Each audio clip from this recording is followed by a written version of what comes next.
Hallo, hier sind wieder Karl und Carla. Heute geht es um das Thema Schnarchen.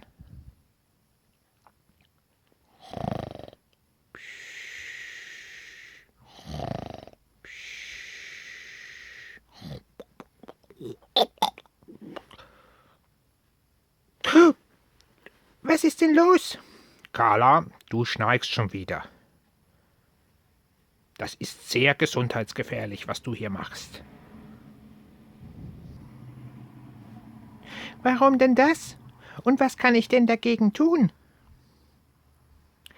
Menschen, die an einer obstruktiven Schlafapnoe leiden, schnarchen meist sehr laut, haben während des Schlafens eine flache Atmung und sind am nächsten Morgen unausgeschlafen, tagsüber oft schläfrig und auch weiterhin müde.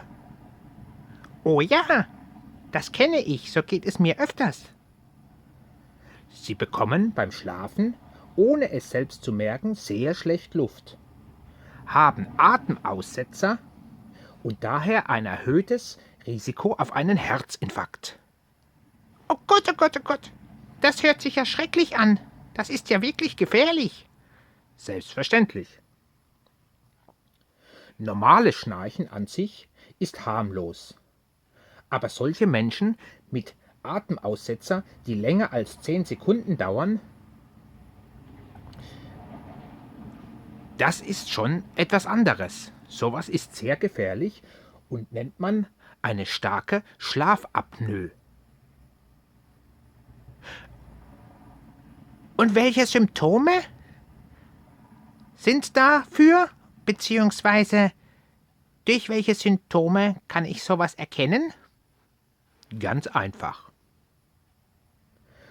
Eine Schlafapnoe, Symptome dafür sind morgens ein trockener Mund beim Aufwachen oder Kopfschmerzen am Morgen, plötzliches Erwachen mit Herzrasen und Atemnot, nächtliches Schwitzen und Wasserlassen, Konzentrationsstörungen am Tag.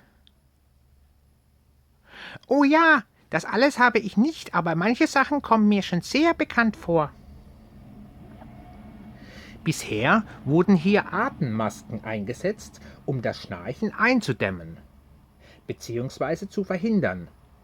Wenn man schnarcht, rutscht die Zunge in den Rachen und versperrt die oberen Atemwege. Heutzutage kann ein Zungenschrittmacher unterhalb des Schlüsselbeines eingepflanzt werden.